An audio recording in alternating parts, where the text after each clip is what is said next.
the favorite right now to win this thing. Let's bring in Angelo. This might just be the greatest era of football in Eagle history on what we're looking at right now. Am I right, Angelo? Yeah. Decade for sure. Come on, this is their best team pretty much every year. You know, the whole Doug Peterson, first 3 years of Doug Peterson, and now 4 years of Sirianni, even though I don't think he's had that much to do with it. No, I'm telling you, this is, Dan, this is phenomenal. I have been right on a high all that. That game was so exciting. Yep. And so, you know, and it adds to it when you think they're going to lose. You know, I'm rooting for, come on, guys. Oh, and the snow, I love a snow football game. I think it brings you back to the Ice Bowl and all those great games when I was young watching football and loving football. And they survived. You know, they survived. And you said it, the biggest play was Carter's sack. And I became obsessed with that today. I was watching the tape because the Eagles won that game in large part because of a guy named Kevin Dotson, the right guard of the Rams, because they're motoring downfield. They already scored once, and they come right back downfield, and nothing's stopping them. That catch by Nakua, how great was that catch? Oh, unbelievable. Epic. It would go into the annals of great playoff plays if they had won the game. And then the guy just false starts. He twitches. That's it. 5 yards back. Hurts their momentum. And then 2 plays later, Carter comes right through the right guard spot, and he's standing there. He's just not. My guess is he's afraid to false start again. So Carter goes right by. Boom! Knocks him down, and there's your game. And it was like, wow, that was not likely to happen. I'm so glad it happened. And the Eagles are still in it. And you're right. They're now the favorite to win the Super Bowl. They're the favorite. You know, I watched that game, and I'm with you, man. I think it had drama. It had missed opportunities. The snow, always a snow game, creates great drama there. And the drama was this as well. You know, I mean, Angelo, you know, I know the big talking point today is this. Look, you're going to run this style, and you're going to run it to Bourbon Street. Okay? Yep. You're going to run this style. Hurts takes 7 sacks in the game. He takes a safety in the game. And I'd say this to you, that right there, I mean, even Ray Didinger, who's going to come on next week for us, said the same thing today on WIP. He's like, look, they're going to have to reevaluate what they're doing in the passing game. But then I started thinking this. So Hurts goes over to the sidelines, Angelo, puts a knee brace on. You're on your own goal line. You drop back where a guy's in the snow. You call that play. To me, I thought it was situational play calling that kind of hurt the Eagle momentum and kept the Rams in the game. Am I wrong? 100% right. That, you know, again, I know I'm doing this every week, but I'm doing it after wins. I'm making excuses for Hurts. All right. Hurts ran 44 yards for a touchdown. Tremendous. Set the tone. Barkley, 2 monster runs for touchdowns, right? Now you're telling me I got to get my passing game going? No. Maybe I don't. Maybe this is the way to win. This is commanding the clock, using your strength, taking advantage of that tremendous offensive line, which run blocks a hell of a lot better than they pass block. For sure. I mean, look, Hurts is holding the ball too long. That's why they're getting some of those sacks. Sometimes there's breakdowns, and they're getting sacks for that. The Eagles, to me, they've already found the formula. I don't know. People just hate now when a team wins games running the ball. Personally, I love it. This is less risk. They took control of that game until the last 3 minutes, until the score that put them within a touchdown, and then 3 and out. That wasn't a good series at all. And then boom, they come right down the field till that last sequence. It was tremendous. How about this, Angelo? This comes back, and I'm more aiming it over here, not at Hurts here. I'm aiming it more that doesn't that give you less room for failure if you do poor coaching when you have this kind if you're not getting a lot out of the passing game. Okay, fair. They ran the ball. Here was my problem, Angelo. They ran the ball for 285 yards in that game at 8-4 a clip, 8 yards a clip. And the Rams still had the ball on the 13 with the chance to win. Yeah. To me, the coaching staff doesn't have the leeway to make mistakes like they did on that safety. That's the only thing to me that still is a question mark going in to a very hot football team, this Commander team, who went up to Detroit and beat that Lions team by 14. I think coaching is going to be important on Sunday. It is. And if coaching is important, Washington has an advantage. I like Dan Quinn better than Nick Sirianni. Fangio, he was brilliant until those last two series. And he did survive, More, I can't figure him. I'm not sure. I want to criticize him because you're right that the Eagles should have won much more easily than they did, right? But this is the first guy the Eagles have had in Jeff Lurie's 30-year tenure as the owner who will put all his chips in the middle on running. None of these other guys would ever go to the run. This guy's going, Barkley's having an out of the planet year. He's having a year so great. Why would I not use my best player? And I'm not going to kill him for that. Dan, if they lose, they're going to be wide open to major criticism. But right now, 4 teams left. They're one of the 4, and they have the best roster. That's right. They have the best roster. No, you're dead right. Well, then let me lead you here then. So when Jeffrey Lurie and Howie constructed this roster, you pay 35 for one wide receiver, 25 for another, 15 for the tight end. You pay 50 for the quarterback, and the least paid guy at the skill set, not counting the O-line guys, is the running back. So you signed a running back who's the cheapest guy in your huddle. I can't think that's how they constructed this.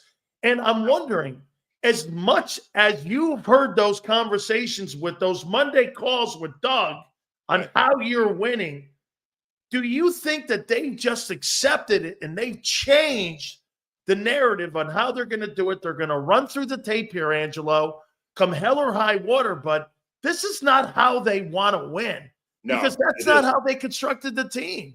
And although their fingerprints are on everything, they don't have anything to do with this because when they hired Kellen Moore, they said it's your offense. It's not Nick Sirianni. It's your offense. And he said, well, I think this is the best way I can win. He could do it. I had a fascinating conversation today with my son, who is a lifelong Giants fan. It's a long story, all right? We grew up in Giants land. Anyway, bottom line is that. So I grilled him today. I said, how the hell did you let that guy go? That guy is one of the greatest running backs in the history of football. How did you let him go? That's my first question to him. My second one is, and the morons who let him walk out and end up on a division rival are still there. Joe Schoen is still there. What's his name? Dayball is still there. And I'm going, how? And I don't want to talk about it. Well, he said, somebody's got to knock the Eagles off. I can't believe that the New York Giants would hand the championship to the Philadelphia Eagles, which, of course, enhanced my desire to see the Eagles win it all.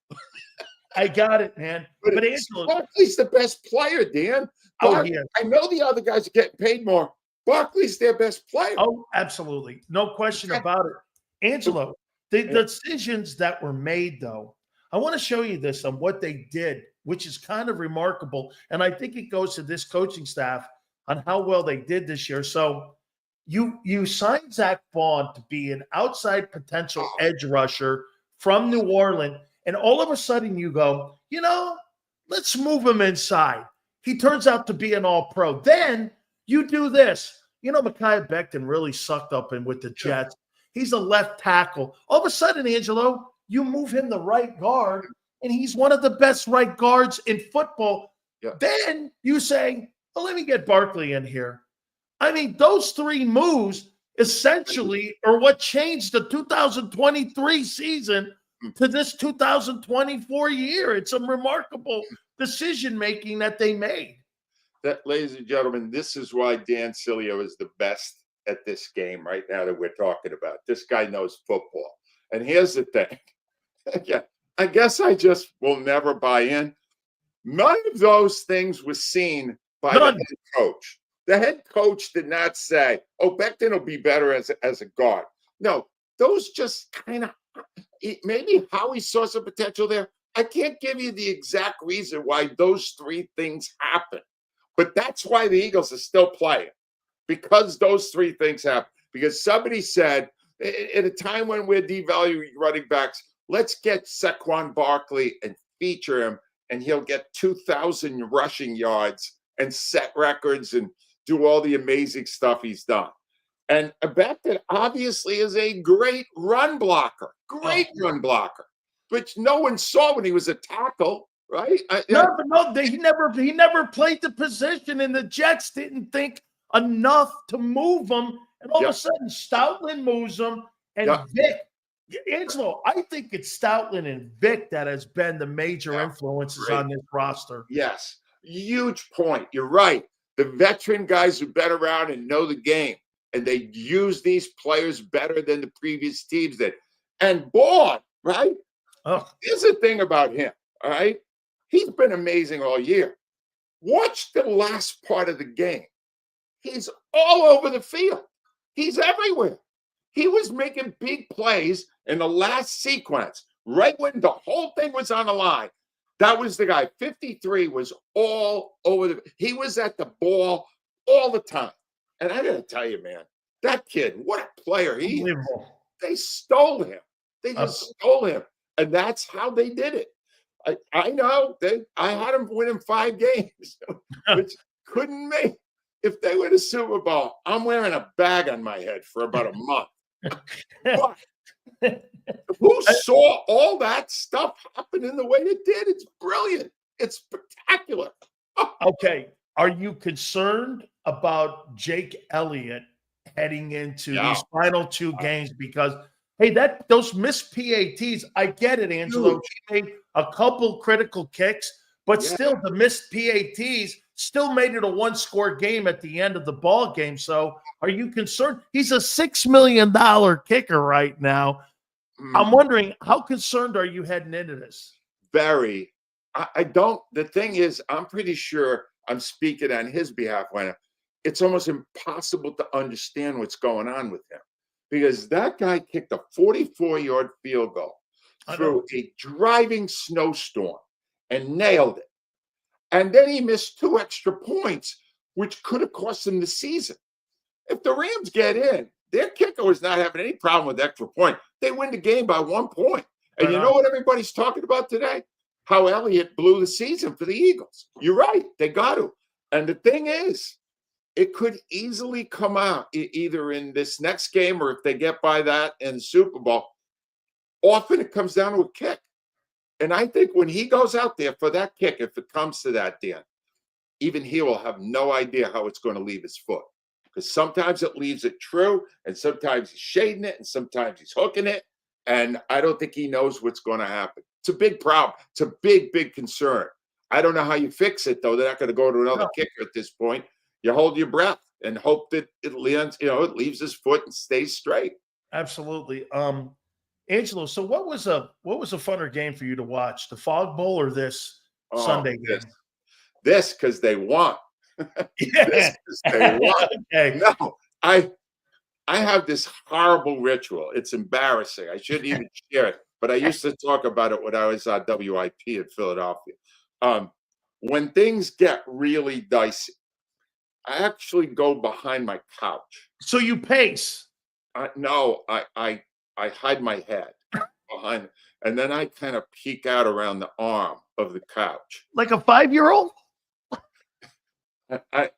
3 or 4. My dog Bentley, yeah, he got unusually affectionate during that period.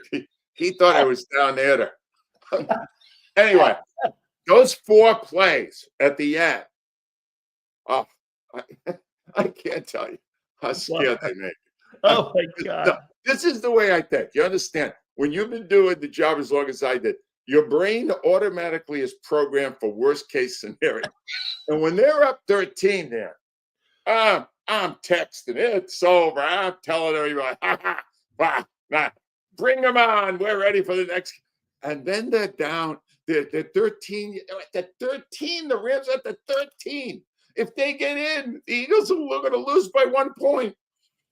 That's I can't tell you how horrible that is. And I know I'm speaking for a ton of fans in Philadelphia.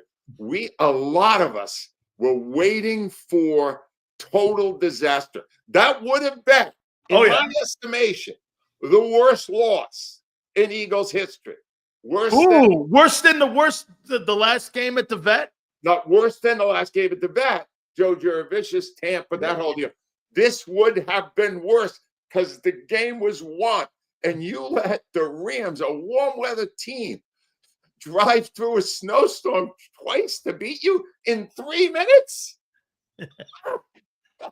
Angelo, I think you probably are going to have to figure out like maybe a radio show or something, because I'm sure you're going to be welcoming in Josh Harris to Sunday's NFC Championship game. I'm sure it's going to be like a lot of Pasavazul, Galamad, and I'm sure there'll be Brigitte. A nice tray for him going up to the owner's box, walking in there, going like this. Hey, I'm the Sixers owner, but I'm here to kick your ass on Sunday. I'm sure that's going to go over well Sunday in Philly. Oh, Dan, I have a couple of things that I'm just praying for in the next few weeks. One is that somebody somehow gets Josh Harris's face on the Jumbotron at the link, so you can hear how the owner of one of our franchises is regarded in the city right now. Because that whole scam he perpetrated and ended up with the arena and Comcast in South Philly, he is already public enemy number 1. His team's 11 games under 500, the Sixers. Which is but that doesn't matter because now he's just basking in the glow of his amazing football team. They will boo him at a level never heard for an owner in the history. And you got to understand, this city booed Harold Katz so hard when he was the owner of the Sixers, he decided to sell the team. Angelo, wait a minute. Does he really want to beat and win this game? Yeah, he does. Wait a minute. If he wins this game, now I'm an East Coast guy, and I'm from kind of that neck of the region up there, and I got to tell you, if that guy's team beat my team from my city, I got to tell you, the chances of me walking into Wells Fargo, that ain't happening. It better be WrestleMania, because I'm not walking in for a Sixer game. I can tell you that. I don't think he gives a damn. All he cares about when he sells that team is that he can put more money into his hedge fund or whatever the hell he's doing with it. And he's a money guy. But as if, like, if you really look at it, and I'm not giving Daniel Snyder 1 ounce of credit, all right? But Harris came along months ago. He didn't actually have anything to do with what's going on right now. He just lucked in. The timing was great for him. But he's persona non grata in Philadelphia. And the other thing I've been fantasizing about all day, Dan, I got to get this out, because this has been boiling inside of me for 2 days. Those damn Chiefs, right? That damn Andy Reid, all right? If I see one more game where he and his team is protected by the officiating, I am literally going to be, they're going to have to put me in a mental institution, because I was screaming like a lunatic on Saturday. Did you see the way that game was officiated? Angelo, I tweeted out on Twitter, I went like this. I said, they're not even hiding it anymore. They're No. blatantly putting it in your face on what they're doing on some of those roughing the quarterback hits, some of the, I mean, and then they gave the Chiefs an opportunity. They scored on every single overturned penalty that Yes. put them up. Well, Yes. if you watch that game, I thought the Texans dominated them for the first half. I mean, but the It was refs, awful. they kept that thing going. There is no doubt. Troy Aikman was saying that, and he's no Hey, he fan of was people in great. Philly. I'm glad you mentioned that because there aren't many. You wouldn't hear that from Tom Brady or these other guys doing analysis. Aikman's just saying it right out. Wow, look at this. That's not helmet to helmet. The two tacklers hit each other. And Mahomes is a friggin' flopper. And every time he fakes it, there comes the flag. They reward him every time. Oh, you don't understand. This goes back 2 years for me to the phantom James Bradbury pass interference in the Super Bowl that cost the Eagles the win in that Super Bowl. From that point to now, they won last year's Super Bowl with officiating. They have won 16 consecutive games, one possession finishes. They have won. You can't do that without the refs.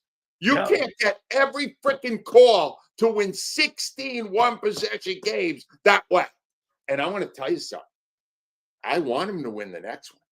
Yes, I do.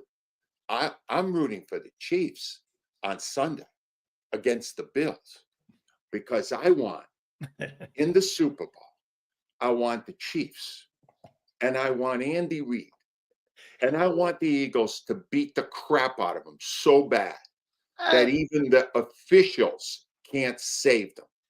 And my money shot for this season is that phony Andy Reid with his stupid commercials. Yeah, Scuba or Ruben, now he's doing these things like he's hilarious, right? Yeah, you know what he is? You give him $1, he'll cluck like a chicken for you. That's what you're seeing there, all right? I want to see his face when it's 43-0, 43-7. And the officials are going, oh, what am I going to do with this?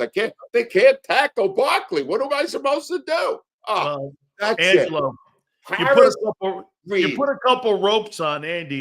You can put him in the Macy's Day Thanksgiving Day parade. Oh, what a jackass! Hey, so wait a minute. Who for you was who did you have? Who did you think was the most obnoxious, Sirianni or Reed?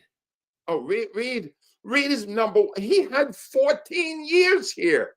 He didn't win it. He didn't win it. 14 years. You put him in the Hall of Fame. How many has he won without Mahomes? None. None. You understand?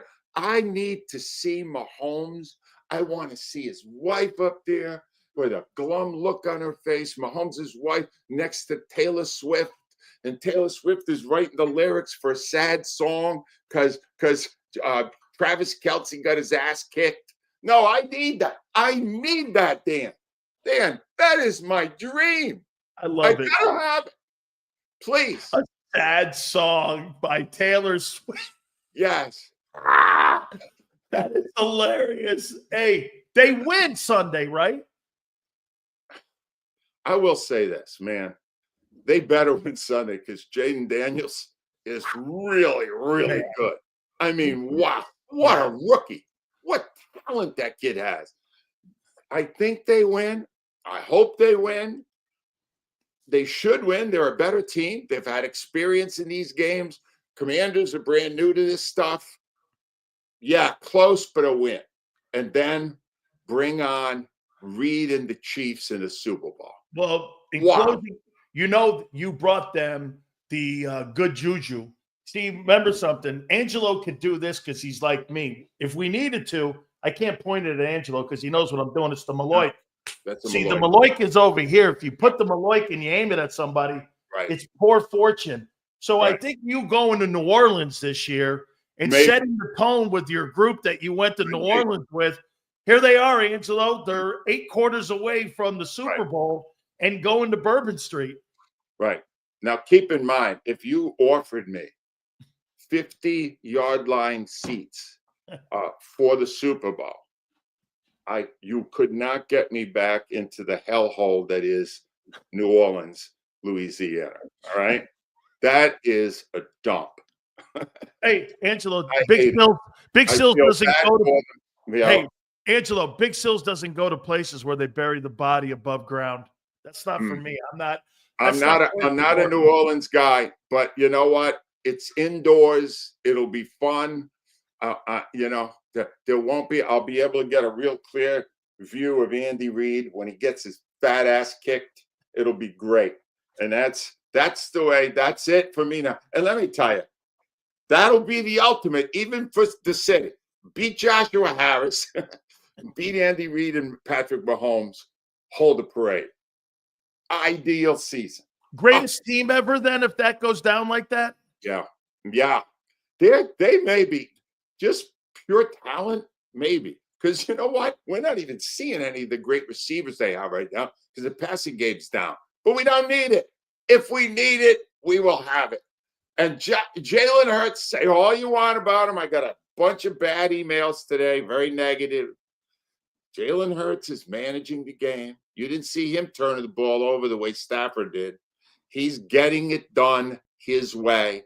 He's not complaining. He's just that 44-yard run. Keep that in your mind. That's what he's capable of doing if you need it. Angelo, I'm going to ask one more time here. If you can look at your calendar for next Monday, are we good? Can you please look at that calendar for next Monday? Sorry, hold on. It's getting really, let me check. Amazing. It's totally open again. I'll see you next Monday, Angelo. Thank you, my friend, for your time. Take it easy, Daddy. Good to see you, buddy. You bet. That is my friend, Angelo Cataldi. God, I love talking with him. So, how do you like this? You get Angelo for the rest of the year if you win the Super Bowl. Okay? So he's up.